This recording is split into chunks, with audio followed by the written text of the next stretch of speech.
Black Desert Online is an MMO that has been ongoing for 9 years. Throughout that time, Pearl Abyss and Kakao Games has announced, released, and abandoned different types of content. Today, I will go over this content. First off, Shadow Arena. This game mode has been a very popular part of BDO, as many players remember this fondly, even though initial perception wasn't too great. Shadow Arena was Pearl Abyss's take on a battle royale. Players first spawned in as a black spirit placed in the Calpheon area. You would then look for a class on the ground, possess that class, and play that class throughout the game. Class kits were neutered down substantially, with players having no skills at first. Players would kill mobs, open boxes for gear, slowly getting skills and gear, increasing your gear score over time. The play area would slowly close, forcing players to fight and kill each other. The last player / team standing wins. For rewards, the rewards were decent at the time, if a Kama Blessing was applied. Players would receive RNG boxes, silver, and blackstones, and players at the time were able to make up to 30 mil an hour. Yes, that was a lot in 2019. The future of Shadow Arena is not so great, at least in the BDO part of things. Shadow Arena was removed from Black Desert on April 10th, 2019. It was first stated it was taken down because of hackers / third-party programs, so they could instead focus on core content. However, it was then announced and launched as a standalone game, and that didn't go so well. Although Shadow Arena was removed, there were some consequences of it existing. One thing to note is that auto attacks on old classes at the time have a final skill animation on the last hit. This was actually added due to Shadow Arena, as they wanted some kind of hold LMB, do big attack thing. Another thing is warrior spear throws were also nerfed because of Shadow Arena, and that nerf still affects us to this day. Also, this was the first implementation of true instances in BDO. Maybe this technology was used in future editions such as Marnie Row. What is Savage Rift? It was a tower defense / horde mode, where players would use annexes and muskets to kill waves of enemies. Players' skills were not very effective. There were 10 waves, with each wave being harder and harder as the game progressed. Players would lose when the tower at the back of the cave, past all their defenses, was destroyed. For rewards, they were decent for 2017, however, looking at them now, not so good. It was comparable to grinding back then. The future of Savage Rift was not so good. Savage Rift was removed sometime in 2019 due to be revamped. No news other than that has been released.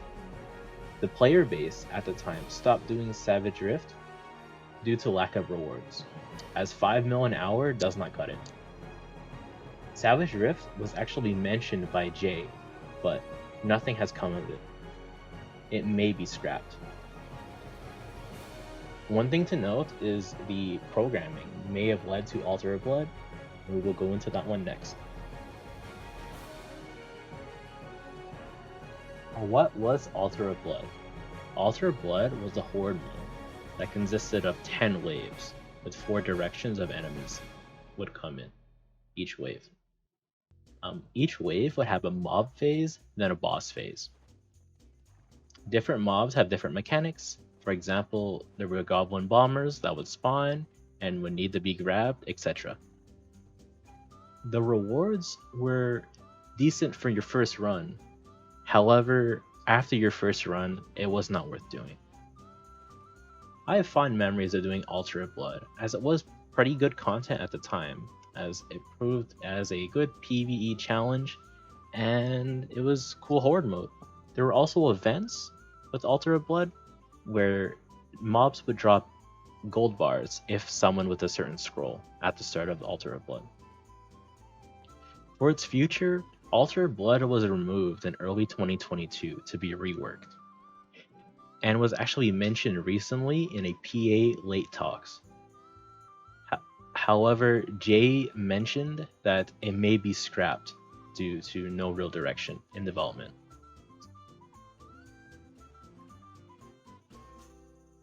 Terror of the Deep Sea was a extreme monster zone that was teased at Calpheon Ball in 2020. The zone was designed for solo play and will challenge players by supposedly limiting their field of view. Now, no details were released for the mechanics for Terror of the Deep Sea. However, it stated that monsters will become more difficult depending on how many monsters you have killed. So they have ideas where monsters will hit harder, random bombardments will appear, or elite monsters like bosses will suddenly appear, and you could leave at any time with whatever loot you pick up. However, if you die, you will only leave with half the loot you have obtained. There was also a 2-week to a month time restriction on re-entering the zone. However, this content was cancelled, as announced by PA. Blue Battlefield. Sounds interesting. It was a boat PvP mode, or the equivalent to Red Battlefield, but in an ocean setting with Karax and maybe caravels. The term was used by PA teasing the content. However, by now nothing much was done with it. A test was actually conducted, a focus fire test that tested the new skill added for the upcoming Blue Battlefield. And this skill was actually added, focus fire, on Karax. However, it was set to release with Age of the Ocean Part 2, or the Ocean Expansion Part 2. However, that expansion was never released, meaning Blue Battlefield was also never released. PA has not talked about this content at all, unfortunately. Imperial Auction House Manager. This was a bidding system that was a market separate from the central market, and it was added before the central market was released, and we still had the old Bidding Hell marketplace. It was a market where players could purchase and bid special items separate from normal items. These items were posted by CMs and GMs. Notably, the Black Pegasus was sold on the market, along with several boss summon scrolls. However, the market was abandoned and no items has been listed on it in years. The NPC still exists, however, when you talk to her, you cannot interact with her. The LS system. The LS system was a proposed system that was created back in the Valencia days, back when the developers wanted to actually add outlaw content.